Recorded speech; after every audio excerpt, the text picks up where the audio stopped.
देख रहे हैं PNI न्यूज। जी, आप अपना परिचय बताइएगा। विजय सिंह यादव, पूर्व प्रमुख मर्द। मेरी पत्नी पूर्व चेयरमैन जिला पंचायत अध्यक्ष थी। जी, हम आपसे जानना चाहेंगे कि सेवानिवृत्त सैनिकों के लिए 1 रैंक 1 पेंशन पर सुप्रीम कोर्ट ने मुहर लगा दी, इस पर आपकी क्या राय है? सर्वोच्च न्यायालय का सम्मान होना चाहिए। सर्वोच्च न्यायालय के फैसले के ऊपर देश में ऐसी कोई व्यवस्था ही नहीं है जिस पे कोई कमेंट किया जाए। सर्वोच्च न्यायालय का आदर होना चाहिए। सर्वोच्च न्यायालय के फैसले मान्य हैं। जी, होली के रंग में महंगाई का रंग कितना असरदार साबित हो रहा है इस बार?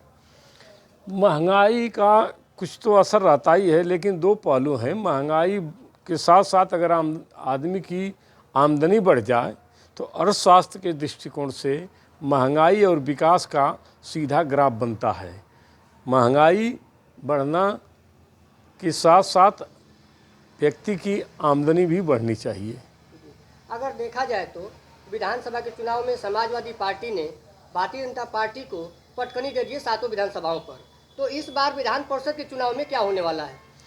विधान परिषद के चुनाव में आयातित कैंडिडेट मान्य नहीं है। हम लोगों को वह कैंडिडेट चाहिए, अगर पर्सनल मेरी राय जानना चाहते हैं तो, कि जो हमारे सुख दुख में सम्मिलित हो सके, मेरी बात सुन सके, मिल सके, हमारी भावनाओं को समझ सके, हमारा काम कर सके, ज़िले का विकास कर सके। प्रदेश में भारतीय जनता पार्टी की सरकार है जिसका हम लोग सम्मान करते हैं।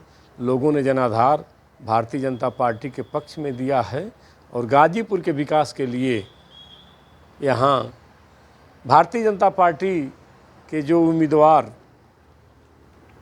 माननीय श्री विशाल सिंह चंचल जी हैं, वह वर्तमान समय में उपयुक्त हैं।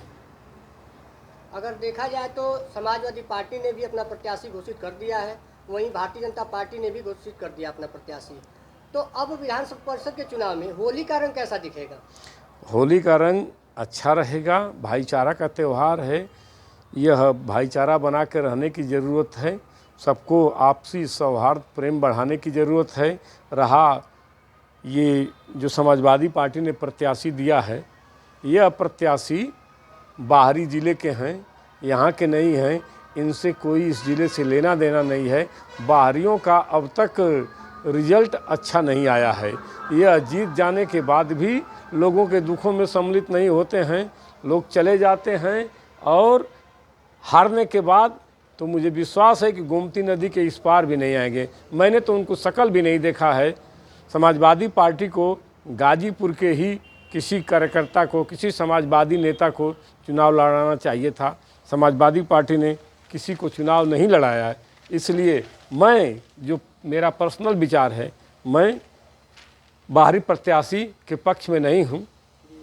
आप समाजवादी पार्टी से बिलोंग करते हैं जी, और जहाँ तक देखा जाए आपकी जानकारी के हिसाब से तो कहीं ना कहीं आप अपने पार्टी के जो प्रत्याशी घोषित किए गए उनसे आप सहमत नहीं हैं? हम पार्टी, वो जो प्रत्याशी हैं जिनको मैं जानता ही नहीं, मेरा परिचय ही नहीं। हमारा भी राजनीति में एक लंबा संघर्ष रहा है। मेरी पत्नी 2 बार जिला पंचायत सदस्य रही हैं, जिले पंचायत की अध्यक्ष रही हैं, और मैं ब्लॉक प्रमुख रहा हूं, प्रमुख संघ का अध्यक्ष रहा हूं, और मैंने प्रत्याशी को आज तक पहचाना ही नहीं, देखा ही नहीं। मैं नाम ही पहली बार सुन रहा हूं, ये सुना हुआ नाम ही नहीं है। तो संघर्ष करने वाले समाजवादी साथियों का क्या असर होगा जब संघर्ष करने वालों को कोई मौका ही नहीं मिलेगा?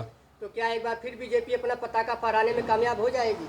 ये तो आम जनता के ऊपर है। जो वोटर्स हैं, बीडीसी, जिला पंचायत सदस्य, ग्राम प्रधान, सभासद, इनके ऊपर है कि किसको यह अपना मत दे करके चुनते हैं। हम तो अपना विचार रख दिए हैं कि मुझे पसंद नहीं है। इस बार होली पर आप आम जनमानस को क्या संदेश देना चाहेंगे?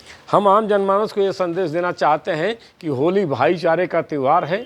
आपसी कटुता कहीं भी कोई रही हो, उसको मिला करके आपस में भाईचारा और प्रेम का सौहार्द बढ़ाएं। मिलजुल करके त्यौहार को, हमारी परंपरागत त्यौहार है, इसको प्रेम के साथ मनाएं। हमसे जुड़े रहने के लिए बेल आइकन दबा के हमें सब्सक्राइब करें।